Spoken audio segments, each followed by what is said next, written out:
What if I told you that the world you wake up in every morning, the laws you follow, the economy that shapes your life, even the information you believe is not as free or random as it seems? What if behind every major decision affecting billions, there existed a small, invisible circle of individuals whose influence stretches further than presidents, governments, and nations? Today, we're diving into a question most people never dare to ask out loud. Who really runs the world? And why does almost nobody realize it? For centuries, humanity has believed that democracy, institutions, and national leaders guide the direction of civilization. But the deeper you look, the more you start to notice something unsettling. Power doesn't always sit where we think it does. It hides behind wealth, influence, and networks of relationships the public rarely sees. This topic matters now more than ever, because in a world shaped by global crises, digital surveillance, and corporate power, understanding who truly holds influence isn't just fascinating. It's essential. Most people only see headlines and political dramas, unaware that behind the curtains exists a class of decision-makers operating on a completely different level. And today we're peeling those curtains back.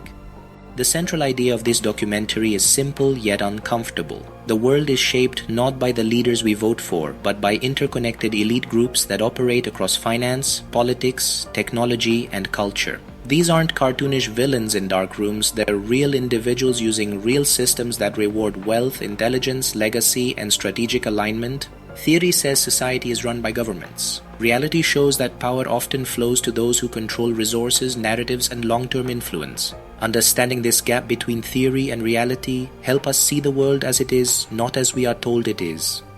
Throughout history, power has rarely been evenly distributed. From ancient monarchies to empires, from royal bloodlines to industrial barons, the pattern is unmistakable. Small groups concentrate wealth, and wealth concentrates power. In medieval Europe, kings ruled nations, but behind them, merchant families financed wars, controlled trade routes, and influenced alliances. During the Industrial Revolution, figures like Rockefeller, Carnegie, and Rothschild shaped entire economies while governments followed. The names and faces change, but the mechanism doesn't. A tiny group learns how to leverage money, connections, and strategy to shape the world from above. Elite power isn't only about wealth, it's about mindset. The most influential individuals think in decades, not days. They don't react to events. They create the conditions that cause them. Psychologists call it strategic distance, the ability to step back, see the larger picture, and move pieces like a chessboard. While everyday people think about jobs, bills, and routine survival, elite groups think about global supply chains, long-term investments, and generational influence. This psychological gap creates two different realities living on the same planet, one reactive, one predictive. The modern world runs on systems so complex that most people never see how influence travels. The elite class uses four main mechanisms. Number one, financial power. Whoever controls global capital flows influences governments, industries, and innovation. Large investment firms, sovereign wealth funds, and banking networks shape currencies, debt, and markets. Number two, technological power. Today's tech giants hold more data than most governments. Data isn't just information, it's behavioral prediction, social influence, and economic leverage. Number three, political influence. Lobbying, private meetings, think tanks, foundations, and international alliances create a parallel layer of decision-making beyond public elections. Number four, cultural power. Media, entertainment, and narrative-driven platforms shape what billions of people think, fear, desire, and discuss. Culture is the currency of influence.